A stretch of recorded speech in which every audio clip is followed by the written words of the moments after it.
Assalamualaikum warahmatullahi wabarakatuh. Salam sejahtera untuk kita semua. Kami dari kelompok 4 akan mempresentasikan kasus penganiayaan berat. Tapi sebelumnya kami ucapkan terima kasih banyak kepada Pak Iron Fajrul Aslami SHMH selaku dosen pengampu hukum pidana yang selama ini selalu membimbing kami. Selanjutnya saya akan perkenalkan anggota kelompok 4. Saya pribadi dari Ardi Kusuma, 2. Fahru Roji, 3. Ridwan Muhammad Rizki, 4. Immanuel Suhardi, 5. M. Abdurrahman. Identitas terdakwa: nama lengkap Dapa Bimayu bin Yuldamara, tempat lahir Padang Aro, umur 21 tahun, jenis kelamin laki-laki, keluarga negaraan Indonesia, tempat tinggal Jalan Masjid Al-Ghafur RT 004 RW 004, Kelurahan Cibubur, Kecamatan Ciracas, Kota Jakarta Timur, Provinsi DKI Jakarta. Agama Islam, pekerjaan sopir, pendidikan sekolah lanjutan tingkat atas atau sederajat.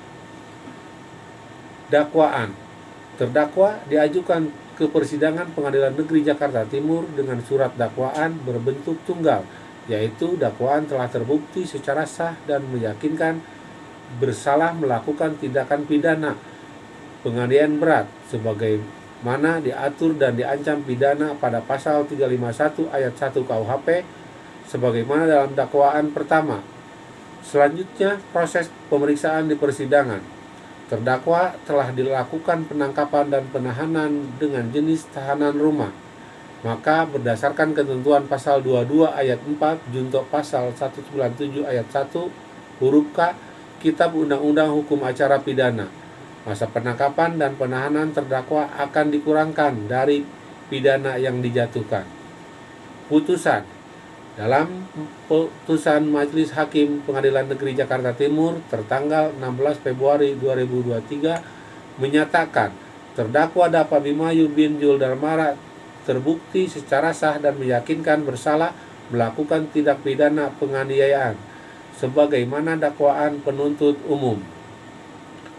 Oleh karenanya Majelis Hakim menjatuhkan pidana terhadap terdakwa Dapa Bimayu bin Yuldamara dengan pidana penjara selama 8 bulan. Pihak yang terlibat: 1. Pengadilan Negeri Jakarta Timur, 2. Penuntut umum Esprinto Sanggup SHMH, 3. Hakim Ketua Alek Adam Faisal SHMH, 4. Hakim Anggota Said Hussein SHMH, dan yang terakhir Riono SHMH. 008 RW 002 Kelurahan Pondok Cipacung, Jakarta. Tiba-tiba terhalang laju sepeda motor korban dikarenakan terdakwa menyeberang tanpa memberikan isyarat dan berlari hingga membuat korban kaget dan hampir hilang kendali. Mengendarai sepeda motor dan berhenti, lalu terdakwa meneriaki korban dengan kata-kata "woi". Kemudian korban turun dari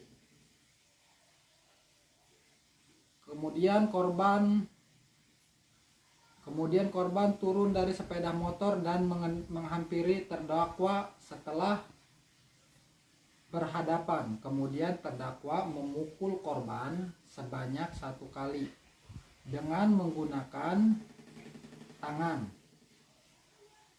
kenanya dan mengenai mata sebelah kiri korban hingga membuat korban kesakitan dan menundukkan kepala sambil memegang mata kiri korban.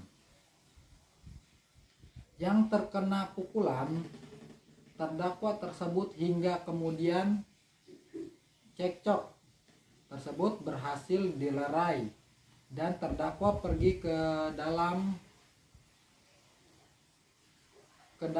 hingga kemudian cekcok tersebut berhasil dilerai dan terdakwa dipanggil ke dalam angkot dan duduk. di kursi penumpang. Lalu korban mengambil kunci angkot yang dikendarai di kursi penumpang. Lalu korban mengambil kunci angkot yang dikendarai terdakwa dan pergi meninggalkan lokasi tersebut menuju Polsek Cipayung dan menyerahkan kunci angkot tersebut sambil membuat laporan atas kejadian yang dialaminya, hingga kemudian diamankan untuk proses lebih lanjut. Analisa kasus.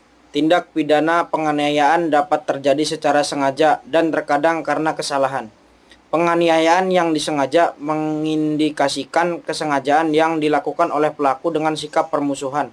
Tindak pidana penganiayaan merupakan perlakuan sewenang-wenang dalam rangka menyiksa atau menindas orang lain. Penganiayaan yang mendatangkan rasa sakit atau luka pada badan atau anggota badan orang lain merupakan tindakan melawan hukum. Dalam pasal 90 KUHP dijelaskan secara rinci kategori luka, yaitu A. Jatuh sakit atau mendapat luka yang tidak memberi harapan akan sembuh sama sekali atau menimbulkan bahaya maut. B. Tidak mampu terus-menerus untuk menjalankan tugas jabatan atau pekerjaan. C. Kehilangan salah satu panca indera. D. Mendapat cacat berat, menderita sakit lumpuh, terganggu daya pikir selama 4 minggu atau lebih. G. Gugur atau matinya kandungan seorang perempuan.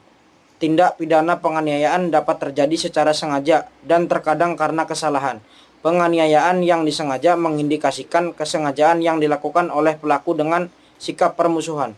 Ada 6 jenis bentuk tindak pidana penganiayaan, yaitu 1. Penganiayaan biasa. Penganiayaan biasa tertuang di pasal 351 KUHP, yaitu hakikatnya semua penganiayaan yang bukan penganiayaan berat dan bukan penganiayaan ringan. Dalam penganiayaannya bisa terbagi ke dalam beberapa jenis, yaitu A. Penganiayaan biasa yang tidak dapat menimbulkan luka berat maupun kematian dan dihukum dengan hukum penjara selama 2 tahun 8 bulan atau denda Rp4.500.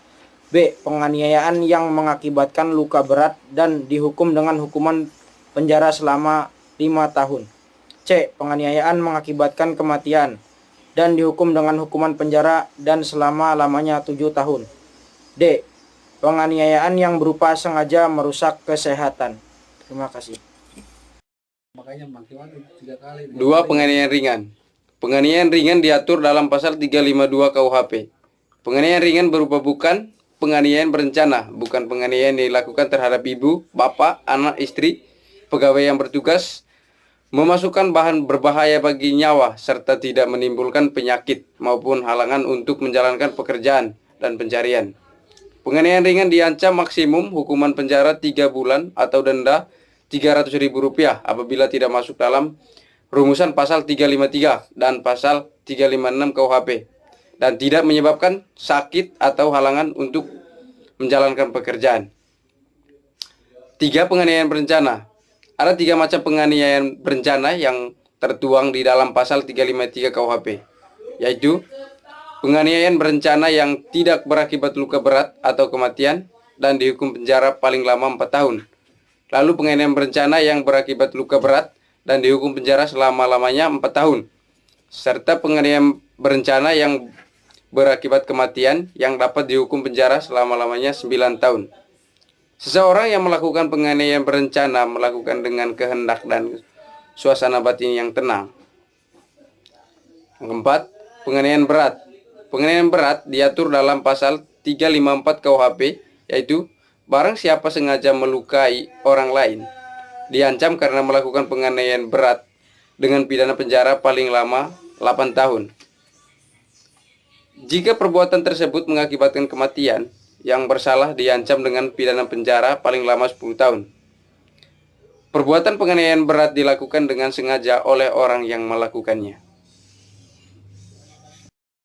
Yang kelima, penganiayaan berat berencana tertuang dalam gabungan pasal 354 ayat 1 KUHP tentang penganiayaan berat dan pasal 353 ayat 2 KUHP tentang penganiayaan berencana. dalam pidana. Ini harus memenuhi syarat penganiayaan berat maupun penganiayaan berencana.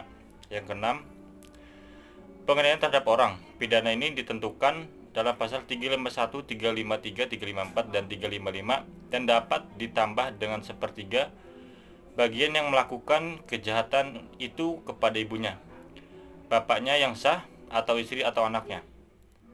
Jika kejahatan itu dilakukan terhadap seorang pejabat ketika atau karena menjalankan tugasnya yang sah, jika kejahatan itu dilakukan dengan memberikan bahan yang berbahaya bagi nyawa atau kesehatan untuk dimakan atau diminum.